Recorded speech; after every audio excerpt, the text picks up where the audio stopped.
like we got kicked off, but right now back on here with you.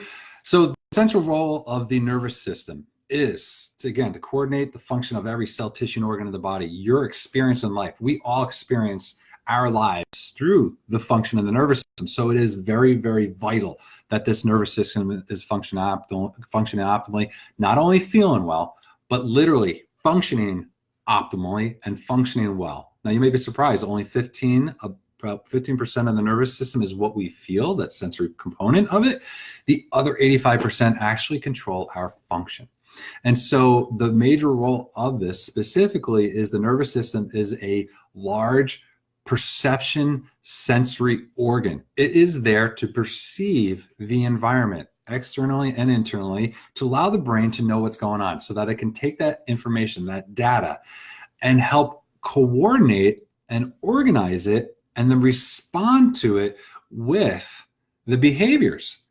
And so if we don't like or don't see the behaviors that we want, yes, we can focus on how can we change just the behaviors, but what we're going to focus on is not just what can we do to help change likely from the outside in the behaviors of what's going on.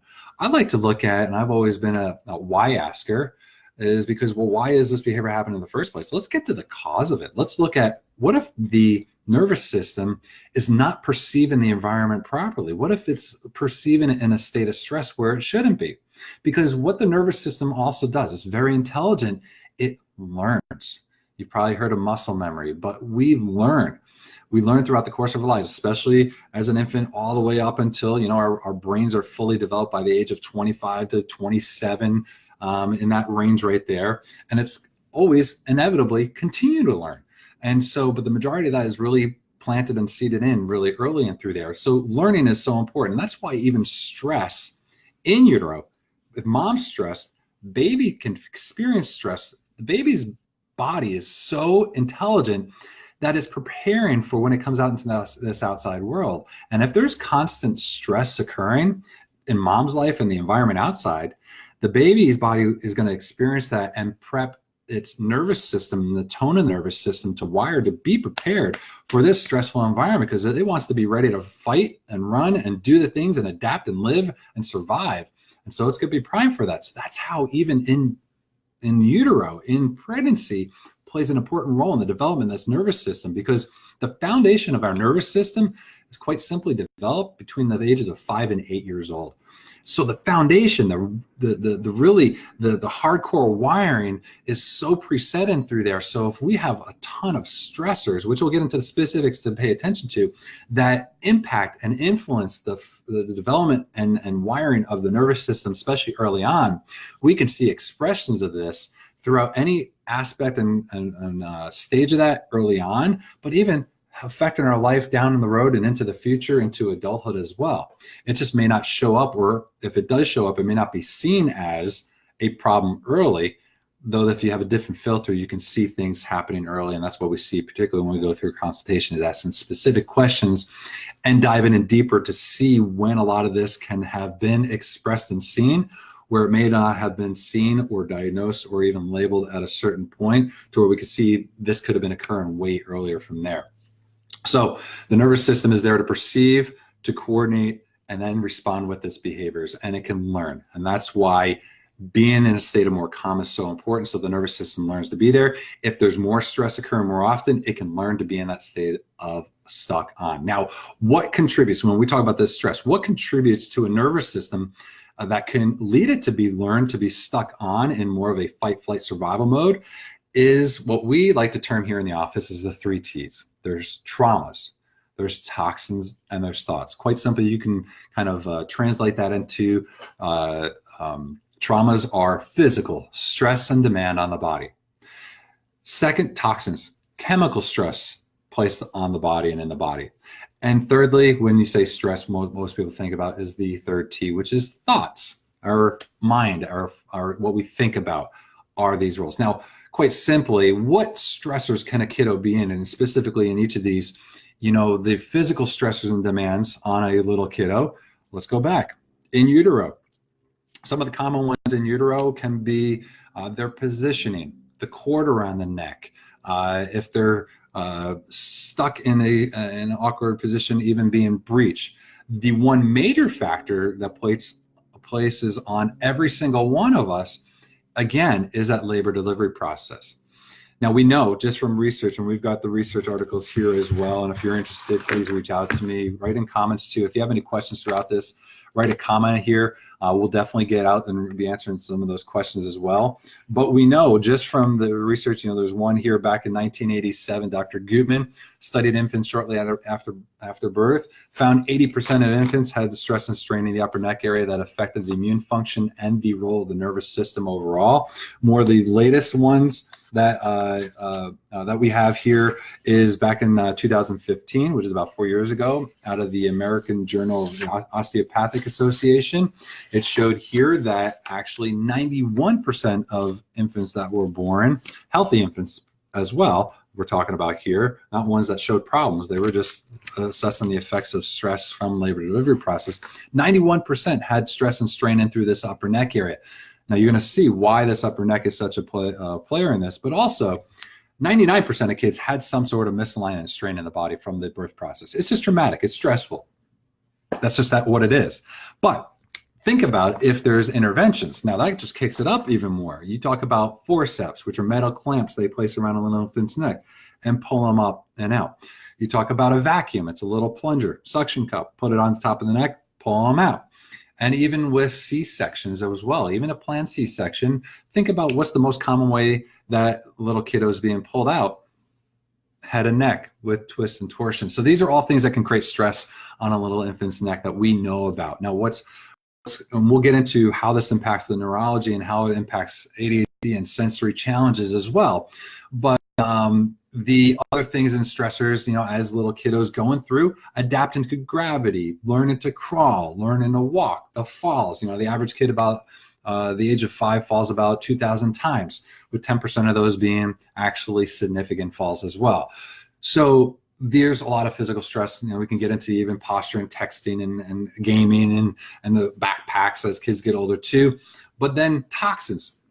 Stress. So even in utero, going back to mom's diet plays a role on little kiddos as well, coming out into this world. Even the world of if they need the formula, if they were sensitive to it, even if they're not sensitive, formula is man-made. It's there for a reason. Thank goodness we have it. But again, it's processed and it can stress the body. The role as far as how they're eating when they're starting to eat regular foods, and the roles as far as incorporating the regular diet as they're getting older and older too. So sugars, pesticides, the type of food and the quality of food plays a role too, because the more processed, the more man-made, then the more stress it places on all of our bodies, but even these kiddos. And what we find too is, even the added coloring can play, preservatives, all these things create stress, especially on a sensitive body as well. Then we get into the thoughts. Now, what can be thought stressful to, let's say, even an infant? Well, again, little infant in mom's tummy experiences the stressors, a portion of the stressors that mom can be under, again, because it's intelligent and wants to prepare for this outside world. If it's stressful, it wants to prepare for that. But even the labor delivery process as well. Stressful on all of us. Little infant coming to this world. You think about being in a quiet, peaceful place, being given everything, and all of a sudden you're evicted. You're pushed out. You come into this crazy world. It's light. It's bright. It's cold. It's varying in sounds. There's so much just new going on. Think about if you got thrown into something new real quickly like that, like a hood over your head, thrown in a trunk of a car, flown to the middle of the desert, left out. It could be stressful, right? So these are stressors just even an infant can go through. Then if there's any challenges, if they're colicky, refluxy, it's emotionally stressful, not feeling comfortable and going through these things as well. Even challenges feeding can be a sign of stress on these little ones too. So, and then as we grow and develop and even getting into the school ages, there's different stressors that come around with all of us. If there's family dynamics, if mom or dad aren't in the picture, there's so much going on, right? We deal with just life. Life impacts us no matter how old we are. And if the system is learning and having each of these bits and pieces of stress, all the different physical, chemical, and emotional stress, because stress is just stress to the nervous system. It doesn't see the difference with it. It can just start to layer and add on and start to to form from like a little seed and grow into the snowball to be where before we know it, it's like this huge gigantic snowball rolling down the hill, and it creates a lot of stress. Now, why this is so important and understanding, especially with this nervous system. Now, the role in the nervous system, you think about the central nervous system, not to get a little too geeky here, but this is, we're going to touch upon the role and the effects of these stressors on the nervous system. They form and can create and express stress on our bodies in what we call here in the office the 5Ds. Now, if you don't have to write this stuff down, but if you are taking notes, you're more than welcome to. But the 5Ds we're going to go through specifically individually here, but I'm going to list them out first.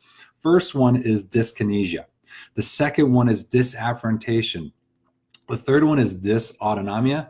The fourth one is dysponesis. And the fifth one, disconnection. So specifically on each of these, the role in the nervous system expresses and shows this, because when the nervous system has stress on it, it can go through and go from 1 all the way down to 5 and express that stress if you're looking for it. So the first one is dyskinesia.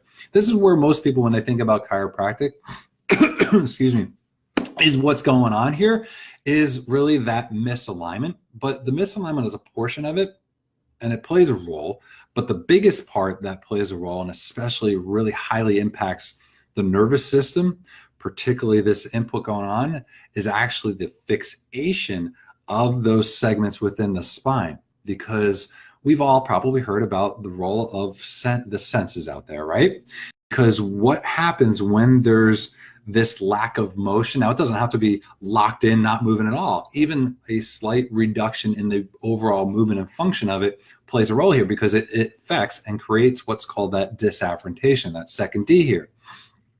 Now, what afferentation is this sensory input coming in. Now, we've all heard about, again, those, the senses, right? Taste, touch, hear, smell, like all those senses allow the brain this perception of the environment, allow it to coordinate the process of that information, and then respond to it via all these cells, behaviors of the cells, tissues, and organs.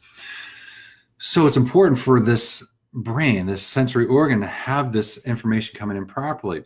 But what this fixation does, it plays a role with the additional sensors that you may not be aware of, or you may be, especially if you've been down the road of this information and fact finding and looking through, especially if you've been in like OTs and PTs and gone down the road, and you've probably been through a lot. Those that have been in the world a long time have been through all the providers, OTs, PTs, speech, neuropsych, pediatricians, developmental specialists and whatnot.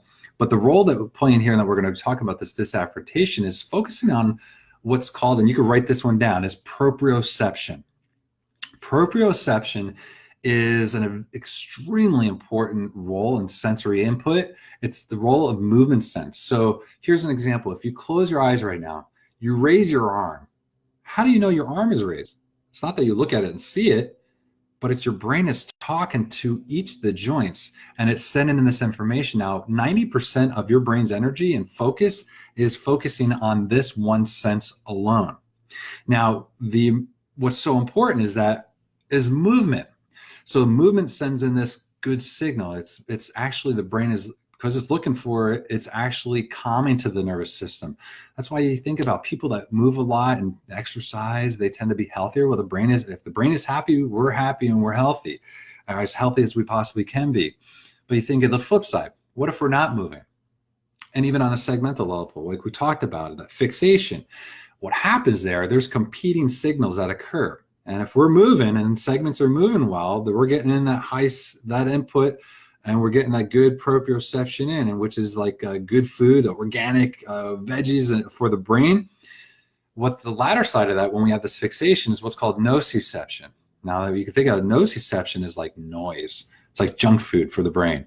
And so they compete. So what's important is that when we're getting that proper movement, proprioception is loud, nociception is turned off and quiet. But what happens when we have these fixations, proprioception signal gets quieter, and it opens the door for nociception and noise and distraction and confusion to start flooding into the brain, which the brain doesn't like. It irritates it. It's like poking a bear. It's constantly irritating it, causes stress, causes the perceived stress more often, causes a shift within the nervous system, which we're going to specifically talk about, especially in the central nervous system. So this nociception is not nice. We don't want proprioception. We want that good signal coming in. So that's how this spine plays a role in this nervous system. We need it to move in and functioning well, and also to be in good align and balance for this nervous system to be in a state of calm and balance too. So when we have more of this noise coming in, it's so important. Now, here is an important fact around this neck area, why I talked about it so much before. Proprioception, 90% of the brain's energy is focused on it. 33% of that input comes from just this two levels alone. That occiput C1 and that C2 area. So this neck, and so if this neck is stressed, strained, irritated, inflamed, occurring in through there, and it impacts 33% of that input coming in, and then it quiets that good stuff coming in, and 33% is just actually noise coming in.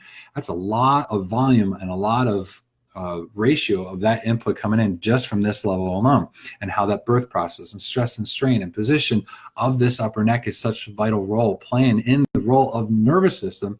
Because if the nervous system is in a state of stress, it's in a state of survival. That's what we're going to talk about here, the dysautonomia.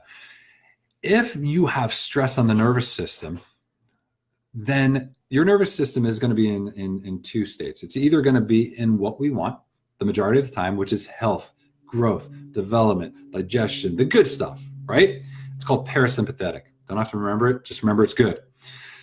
It's also what we call the brake pedal, which you'll understand in a moment. Because the flip side here, the stress mode, the survival mode, it's called the sympathetic nervous system. This is where we fight the lion. We run from the threat. Now, it's in us to survive. It's okay for us to have it. It's important. It's vital. This is how we live for so long. This is how we respond to stressful situations. Though we are not intended to live constantly in a state of survival. We're supposed to either fight the lion or run away from it and be in safe place. But if we're fighting it, we're either fighting it or we get eaten. It doesn't matter anyway. But we're supposed to just be in it for a matter of time, a window of time. And if we're in fight flight, we cannot be in the state of survival and growth and development at the same time. Can't happen. Just focused on one or the other. So think about if we've got a lot of this past and a lot of this stress and a lot of these areas of stress, and these can be hidden stress. We don't even see it or feel it. And in our office, we have technology that helps us assess this and really measure this and be able to see beyond what we feel. And even babies, what are they going to tell us unless they're crying, right? How do we know what's going on? Well, we've got this technology that helps us assess this and see it. But this is where, if we know this nervous system is in a state of stress, this is where we can have and answer a lot of questions, because if the nervous system is in a state of stress, it can affect, again, growth and development, because we're not focused on health, growth, and development. It can affect the three major areas of our system of the body that stress impacts, which is our immune system. So we can see kids getting sick frequently, recurrent ear infections, eczema, allergies, even asthma can be a factor in through this area of the immune system being lower. Getting, the colds often, and just not being able to kick it, or just consistently cold, constantly just congested, like a lot of the signs of the immune system being under attack, and also too, an immune system being in a state of imbalance. I mean, that's why there is the study of neuroimmunology. They're connected. Nervous system controls everything, even the immune system. They play an integral role. Nervous system needs to function optimally. So the role is so important, particularly for this nervous system to be in that state. The other area of the body and system of the body it impacts when we have stress is the gut, which is our digestion, because your body doesn't care about digesting food if it's going to become food. So if we're in a constant state of stress, we can see things like tummy issues. We could see things, and that's why kiddos that are in anxiety have a lot of tummy issues, is because the anxiety is just a state of sympathetic drive, and more often than not. And so the body pulls focus away from the gut, and it puts focus on the areas that needs to fight or run. And so if we're constantly in that, we can start to develop some of these tummy gut challenges, which is so important too. And our gut is connected to our brain, via what's called the vagus nerve. Now, the vagus nerve is very important too. And this is an important nerve that runs from out of our skull down our neck, and it's called the vagus nerve because the Greek term of vagus is the wandering nerve. And it wanders and it connects a lot of different organs, but the major brain gut connection is through this vagus nerve. This nerve is primarily sensory input, so it tells where it goes to. It tells the brain what's going on there. Big part of the upper third of the digestion, so like even colic, reflux, upper, stomach, upper portion of the small intestines play a role in through here. So if that communication isn't working optimally, and why this upper neck area is so important too, because if there's stress strain here, it's likely stress and strain and interference to the function of the vagus nerve as well. It's such an important nerve. They've even developed vagal stimulators and implantable vagal stimulators too. It's huge in the world of like epilepsy and seizures, because epilepsy and seizures is the state of the nervous system being total chaos. This has helped create and calm through there. When we adjust, particularly even through this area, I like to say, we have a safe and non-intervention type of vagal stimulator by adjusting and helping improve the function of this upper neck area, which is so important because the vagus nerve is also in the world of the parasympathetic. It's calming.